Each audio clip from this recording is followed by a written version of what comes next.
Hi, everyone. Welcome into a new edition of Coach's Corner. We've got a little bit out of our region in the Kanawha Valley in the tri-state area, so we've gone south to the southern Coalfield area, and we are pleased to be joined this week by the head football coach of the Independence Patriots, head coach John Lilly. Coach, welcome to the program. Well, thank you guys for coming down here. We read your stuff and we follow you guys down here a lot, so it's fun to see you guys coming down here. Well, I've been following you for back to my days back at Metro News, and I've always enjoyed watching you guys and watching see how you guys built your program. So we appreciate the hospitality, man. All right. So to start, I mean, you guys have had a fantastic start to your season thus far.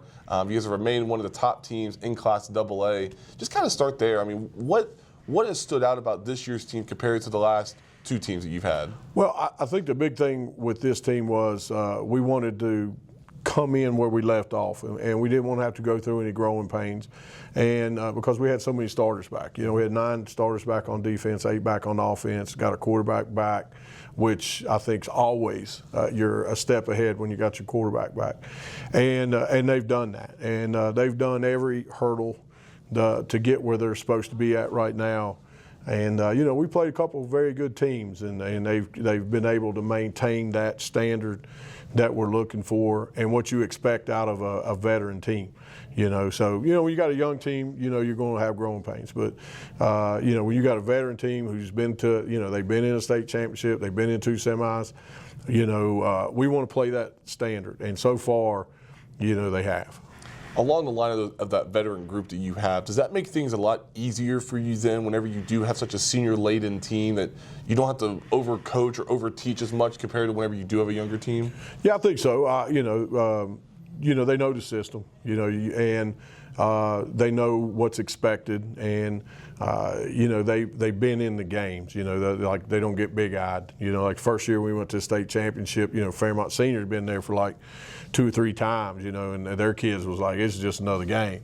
You know, our kids, you know, they're getting ready to pee in the bed. You know, it's the first time we ever did it. You know, and so these guys have been in those games, and they don't get overly, you know, they just don't get overly nervous with stuff.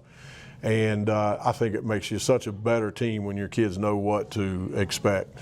Yeah, kind of along that line then, whenever this group has made it to a state title game, they've been to a couple of different state semifinals in their time here at Independence, does that kind of help does that kind of help you guys in regards to keeping them laser focused on the goal ahead? Because obviously the goal is Charleston. You guys want to play on that final weekend that first weekend in December. Does that kind of help you guys to stay laser focused on what's ahead? Well, so far, yeah. I mean, just really play. You know, we talk about stacking weeks. You know, and not pay attention to what's happening, you know, 2 weeks from now or 3 weeks from now, just stacking weeks, because everything can change really quick. This team can get 2 or 3 injuries. We can get 2 or 3 injuries. So let's don't get too far ahead of ourselves. Just stack this week, and then hopefully next week you stack the next week. And, you know, and when they're used to doing that and you don't have to preach it every day, it kind of helps. You know, it can be a negative too sometimes. You know, they get bored with the process because they've been doing it so far. You know, like these seniors have played 11 postseason games. That's a whole nother year.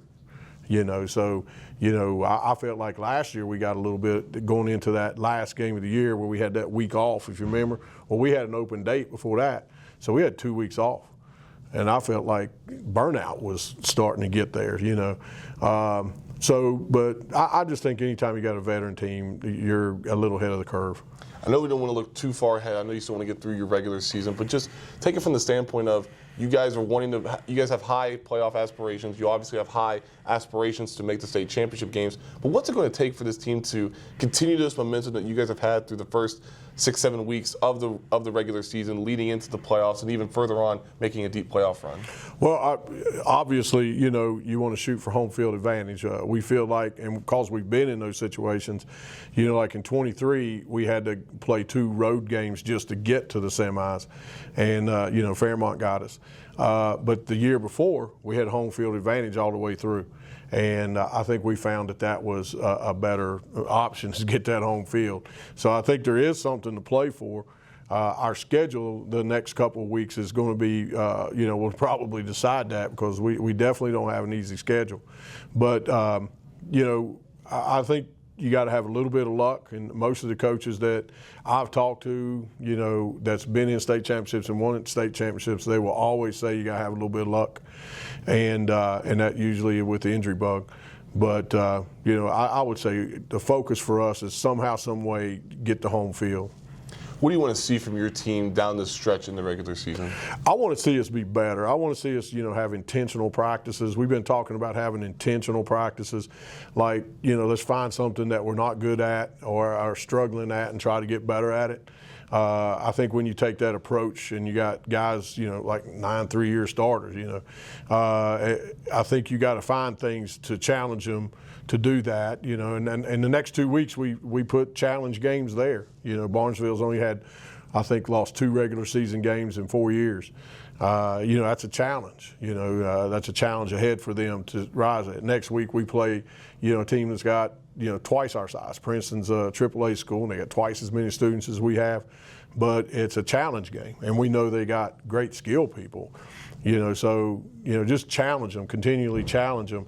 I think, you know, because I've been on both sides of it. If you try to schedule your way in, you know, somewhere that's going to bite you. You know, but if you, you know, earn your way in, I think when you get into the big games in the playoffs, your kids are battle tested just a little bit. You mentioned a couple of minutes ago about stacking practices, stacking days on top of that. From your perspective as a veteran coach, what goes into that? And whenever you look back and say, okay, we just stacked a week on top of another, that means that we had a productive week. What goes into that evaluation? Well, are we maintaining the standard? You know, like when you take a look on Huddle and you see who's been watching film and who hasn't watched film. You know, are your kids staying in focus on what? Do they have the capabilities of leaving the girls out and leaving the homecoming over here and, you know, not getting bored with this? Or, hey, you know, when you get into playoffs, you know, hey, you know, got to get ready for basketball, got to get ready for wrestling, but we got to finish this, you know, and keeping that focus and that standard there is it's easier to say that than it is to do that. And, you know, that's a struggle every year. It don't matter, even like when we had the best of the best, you know, the year we won the state championship, we had 7 state champion wrestlers also. So, you know, they're like, is this going to hurt me for wrestling? You know what I'm saying? And it didn't. But, you know, for a 16-year-old, you're like, okay, these guys are getting a 3-week head start on me, and I'm still in football shape. I'm not in wrestling shape. I'm sure that relatable with basketball as well. And then on the flip side, like last year where we had the delay, you know, so now some of these guys aren't even getting into the gym until December 13th. Now imagine that. I mean, they come off the football field and it's Christmas break. You know, and so now they're 4 and 5 weeks not into their winter sport. So being able to stay focused in it's so hard. But, you know, everybody thinks it's easy. It's really hard. Kind of along that line, I thought that's a really good point by you. I was going to ask you this towards the end, but I think it's a good point now. Obviously, last year we saw a lot of different turmoil occur with, you know, all these injunctions, the pausing in play. You guys were a part of that just in regards to when the playoffs are actually going to kick off. I mean, just from your perspective, whenever you wake up in the morning, you start thinking about high school sports, what just gives you that itch that you can't really reach on your back, that it just irritates you still? Well, what irritates me is, you don't know the truth, what irritates me is I don't think we should have went to 2-year contracts. I think we should have went to 4-year contracts. And the reason I say that was, this time next year we're going to have the same debate. It's not going to stop. And if you're someone like an AD coach or somebody that's been in the process, you know the fight's coming again. You know, this is just like, take a deep breath. We're going to get through it this year, but next year we're right back in it. You know, and you know, we put a Band-Aid on. We put a Band-Aid on it, but we didn't solve it. And I do think the leadership will be better. You know, in the SSAC, I do think we'll have a better grasp on it. But, you know, sometimes we don't have the principles that we had 30 years ago, you know, that are not really sports minded per se, you know, and, you know, sports is not a test score. You know, it's not an ASVAB. You know, it's got emotions and you know, we got to have people in the room that can see the betterment of the product instead of, you know, just say, hey, we're going to do this no matter what. We're going to stick to our guns, and if the legislature takes it over, it takes it over. That's where we were at. There were some people that I'm very proud of, and these were older guys that swallowed their pride and said, hey, we'll do this for now. All right, we'll swallow it, but they're not going to swallow it next time.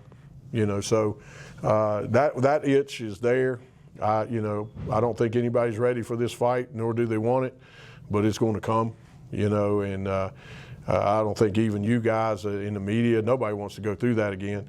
And I think it caused hurt feelings, and I think we should have went to 4 years. You mentioned something there I wasn't going to mention, but I think it's a good point. When you look at the legislator, and last year they tried to go after the SSAC and dismantle that and make that a part of the government itself now. What are your thoughts on that? What are your thoughts on the legislator taking that over and that being run by them compared to having a governing body within the SSAC that is approved by the board of directors? Well, I think here's the answer to that. It's a simple answer.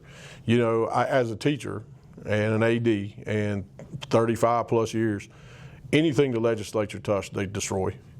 There's nothing that good will come out of the legislature taking us over, other than they'll make a decision and stick with it. I mean, that would be the only positive thing that would come out of it. And I would like to see our board of directors handle things a little bit better than what they did last time. I really think the board of directors caused the whole situation. It really wasn't the directors. People want to blame them. You mean the executive? Yeah, this what people. Yeah, it wasn't those guys. Everybody knows that. So the answer is we can't let the legislature do that. As an educator, I can tell you 30 years ago, education 30 years ago compared to now, there's no difference. I mean, there's a huge difference. And so I don't think anybody wants that to happen. But if we don't get our act together, I think that option will still be on the table. And like I said, we're going to have good leadership. I'm totally convinced that Wayne will run the show. And I think, I think a lot of people have a lot of confidence in Wayne, and I'm one of those guys that it'll work out for the better. But I don't know if everybody's really ready for the fight again. Kind of going along that line with Wayne, I mean, that's a guy that is familiar with the southern portion of the state. He was a former coach, a former administrator as well. Having a guy like that in that role, I know David Price was the same way as he was a coach as well. But talking about Wayne, having a guy like that can be personable with these coaches, how vital is that just in regards to that relationship between the SSAC and coaches in the state? Well, I think most people respect Wayne in the aspect that, Wayne's won state championships. So when we talk to each other, we're state champion talking state champion. And, he knows where my heart is, but he also knows where your brain is too, So, you respect Wayne enough that he says, no, don't do it. You don't do it. Some of the other guys say, no, don't do it, but they're telling the other guy he can do it, and he tells this guy you can do it, but he's telling you can't do it. Then that causes animosity. Also, he's a true coach. I mean, he wasn't a coach that coached like 1 year of this and then got into administration. And, Wayne's been an AD for a long time. He was the head of the Athletic Directors Association, so he wore that hat, and he was a coach for a long time and, won tons of state championships at a small school. So he's wore that hat, and then so I think because he has that experience, I personally got confidence that, it's going to work out. But like I said, I would have rather seen us be able to say, hey, let's do this for 4 years and then reevaluate it, because everything fluctuates so much in West Virginia from year to year. It's tough. Like for us, we're sitting here with 2 games in 2026. Well, because you did a 2-game contract, I'm not going to schedule you. You might be AAA. You might be AA. You guys are good. Why would a small AAA want to go with a good AA? They're not going to play them.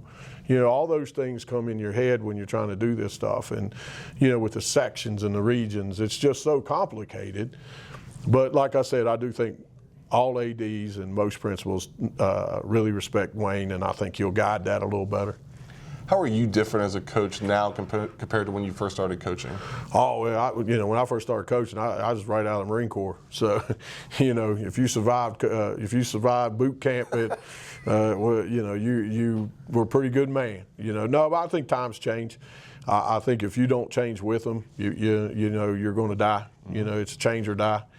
You see a lot of coaches that don't want to change, and you see them not be successful down the stretch. You see a lot of coaches in their mid-60s and 70s. They can't relate to the kids.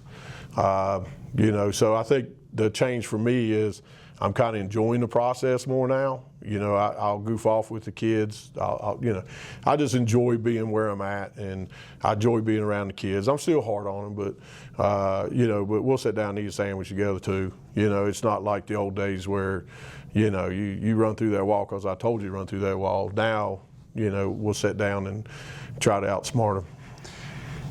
When you talked about adapting to the times, how do you think you've adapted? Is it more so just being more personable with these guys? I mean, you mentioned how you eat with them sometimes, but is it more personable? Is it more on the field tendencies? How do you feel like you've adapted with the times? Well, two things I think we've done here really well is we changed our entire weight program 5 years ago. I mean, it's a total change, and we always were, power-based. Who can bench the most? Who can squat the most? And we went to a speed-based workout, and we bought into it, and the kids bought into it. And we brought in Mr. Stevens. He helps me with the speed. My son Max, who was Dave Walker's defensive coordinator at Concord, he come and he does all my training now because I've reached an age where I can't bench like I used to, and. So we've totally changed how we do things, and we believe in having fresh legs. Our practices never last more than an hour and a half. If it sometimes not even an hour and a half. It's just a total change on how we do things, and and we try to make it fun. I mean, we do silly games, we do stupid stuff, with the kids, and I think football is a sport that you see every year. When you look across the sideline, you see less kids playing, less kids play. There's a few pockets out there, but when you look out there and you see Bluefield with 30, and you see Fairmont Senior with 34, and where 15, 20 years ago you see 60 and 60, you better make it fun, or they're not going to come out and play. There's just too much other stuff to do, and so we try to make it fun. And like you see right here with the studio that we have, we do a lot of things with our own TV stations and that kind of stuff, and then we let them have involvement in it. They run it. So we do a lot of fun stuff. But the answer to your question is we've changed enormously. There's nothing. I'll have players come back that played for me 30 years ago, and they just look like, are y'all a Dairy Queen team? Y'all are not running 5 miles every practice. But that's where we've changed. Going back to your team as we enter the latter half of this, but talking about your team again, who's been a couple of guys, or a guy for that matter, that's really taken that leap in their game from where we were a season ago to where we are now in the middle of October? Well, Brock Green, our quarterback, he's we run a ton of RPOs, and we don't build our offense around one guy. A lot of people think so because we've had 2 Kennedy Award guys and 2 guys, one guy this year that's on the watch, in Sylas Nelson, but he runs the show, and he's gone from a freshman quarterback to a sophomore quarterback, but he leads the team, and that's tough to do as a 15-year-old, and the team kind of will go as far as Brock will go, and really proud of him, and then we got some other kids, but the answer to your question is Brock. Brock's his first team All-State quarterback last year, and he may not have the flashy stats that some other people do, but he's got the wins. And then you mentioned Sylas. That's a guy that's been really productive throughout his career. But just talk about the importance of him to this program and to this team this year. How important is he to this team, and how far can this team go with him? Well, the biggest thing with Sylas is I'm proud how hard he's worked. When he was a sophomore, it was like pulling teeth to get him in the weight room, and this year he is just, for the last year and a half, he's just been a weight room junkie. I mean, he's got himself to where he's about 6'1", 215. When you look at him, when he walks in, you see that, okay, that's a man right there, but he's an introvert, he's not that kind of leader. He's not going to come in and rah you or anything like that. He don't talk much, but he's a guy that I think Dave Morrison put in the paper, he's getting ready to have his 500th carry, so imagine having 500 carries, in your career. But he's had big footsteps to follow, Judah and Atticus. And at first I think it was overwhelming, but now he understands his role. Well, Coach, good luck to you the remainder of the season. I know you guys got a really good schedule to end it, and hopefully we get to see you guys make a deep push into the playoffs. We sure hope so. I tell you, these next two are going to be fun, that's for sure. But, that's why you play all this stuff. That's why you do all this work, to go play in games where, you guys are coming down and talking to us. And, it's so much fun. And our kids are – what you'll notice about our kids is our kids are appreciative. They don't get this stuff too much. And so when they get it, they really appreciate it. And I always used to comment, they don't expect a steak, they're happy with a hamburger. It's just a good place to be. God blessed us with some great kids, and we really appreciate you guys coming. Thanks a lot for coming down. Absolutely. That's the head football coach of the Independence Patriots, head coach John Lilly. Be sure to check out our coverage from now until the end of the football season in Charleston by going to our website, wvgazettemail.com. Follow us on Twitter at Gazmail Sports. That's G-A-Z Mail Sports. And be sure to follow us on Facebook at HD Media Sports.